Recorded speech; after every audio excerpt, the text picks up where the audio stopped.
The Nike Streakfly, still Nike's most misunderstood and underrated running shoe of 2023, but there seem to be some big changes coming for this model.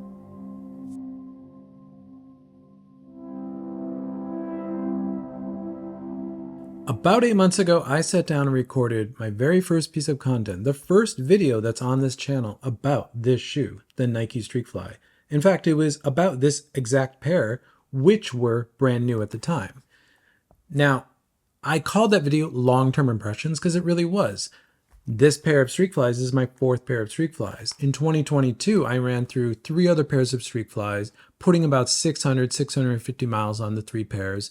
And I felt like I had a really good read on the shoe, what you could expect out of the shoe, the history of the shoe. And that's really what that video was about. Now, looking back on that video, the production quality is not the best, especially the audio. My comfort in front of the camera is not quite there yet, but the script and the narrative of the video, I'm still very proud of because it does tell the story about where the Streakfly comes from and why it's so important and so unique within the Nike running line.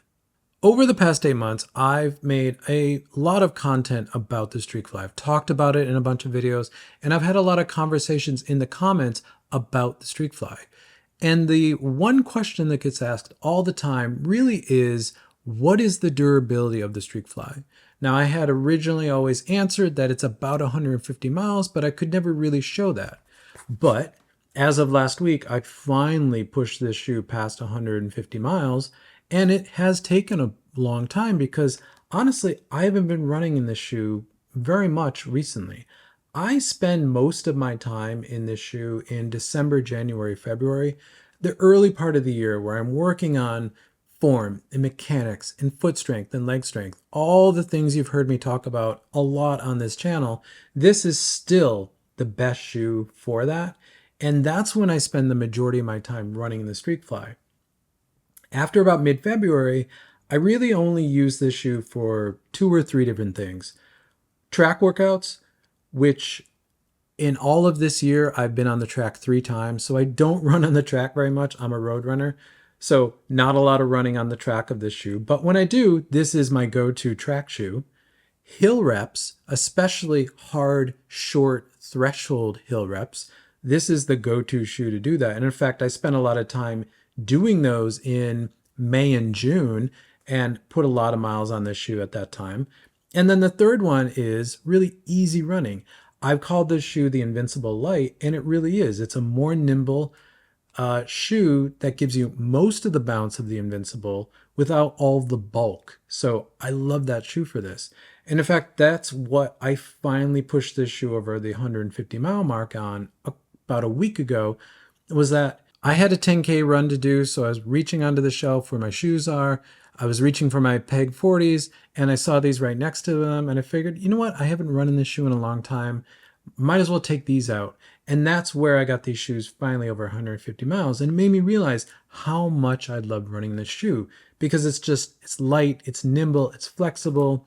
In that 10K, I had a nice little mechanics brush up, felt really good, kind of showed me that all the work I've done on my mechanics all year basically is really paying off because this shoe felt great. The forefoot strike in this shoe felt great.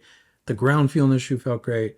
I just sort of fell in love with this shoe and realized I need to update my Streakfly content on this channel to talk about not only how good this shoe is in a better video than my very first video, but also to update this shoe on durability because it's finally time that I can talk about the durability of this shoe. Overall with this shoe, the durability I think has been very good. Now this is my right shoe and this is a shoe that I'm typically much harsher on. I tend to, I think, scuff my right foot when I land, so I'm much harsher on this shoe.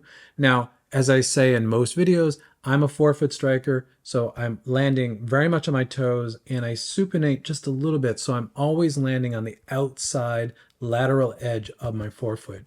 So the lateral outside edge of my shoes, especially my right shoe, because I scuff it a little bit, typically gets the brunt of the wear. And this one's been no different. You can see there's a lot of sort of eating away at the foam here. And I'm wearing the rubber forefoot patch down quite a bit. In fact, I've actually worn it smooth right here, and I'm actually noticing, I did notice this until I started making this video, I'm actually just starting to break through the rubber into the foam on the toe-off area of the shoe. Now that wear in the toe-off area of a Nike shoe is not unique. It happens to every Nike shoe I have, and I think it's because Nike shoes typically don't have a lot of foam on the toe-off, and they tend to be fairly flexible. So you're always really driving in and wearing that area, especially as a 4-foot striker. I'm really toeing off on that area. So it's always worn smooth here. The outsole is definitely worn down, but there is actually a lot left to wear on the shoe. And in fact, I'm really surprised how much rubber there still is on the lateral 4-foot patch of this. This is where I'm landing and I'm really harsh. This sort of wear in the exposed ZoomX foam, this is unique to this pair. I didn't have this amount of wear in the other 3 pairs I had of this shoe. So something's changed in my foot strike and my gait where I'm wearing this more extensively. And it feels like I'm wearing like a little hole right here in the, right where the shank is, because the shank sits about right here on this shoe. So I feel like I'm pushing the foam up into the shank and wearing a little hole in here. There is a depression right here, and it's only on the right shoe. It doesn't exist on the left shoe. So it's quite interesting, but otherwise, I'm just really have worn off the sort of rubber coating on the ZoomX foam for the rest of it. And as you can see, there's very little heel wear. I rarely touch the heel when I'm running, and I do walk in this shoe to go start my runs, but there's not a lot of wear in the heel. So overall, this shoe is wearing differently than the other pairs that I had, but I think there's still plenty of life left in this shoe. I will say that it feels a little less bouncy than it used to. If I put my hand in the shoe and actually feel where my foot is, I can feel the impression of my foot quite well. The ball of my foot, my toes, and the foam is definitely packed in. This shoe feels much more minimal when I'm running in it, but it still feels bouncy. It still feels cushioned, just not as much as it did when it was brand new and fresh out of the box, obviously. So overall, I think the durability for this pair has been good. The upper looks great. The overall kind of look of the shoe is fine. There is a lot of wear on the bottom, but I think I could probably get another 100 miles out of this pair, which I couldn't have on the other ones, because my other pairs of these, I would wear the rubber patch smooth. None of these little ridges would be here. So something has changed in my foot strike and my stride over the past 8 months or so, in a good way, because I feel like a stronger runner. I feel like I have better form. I feel like my foot strike is more precise. I'm still scuffing my foot, especially in my right, a little bit, but I'm lifting my knees or driving my knees better, so it's a cleaner foot strike. And the wear that I see on Vaporflies or pegs also shows me that, because I'm getting less wear as well. So overall, I'm happy with the improvements in my form, and I think I have plenty more to go in this shoe. But that's where I think the future of the Streakfly is a bit under question.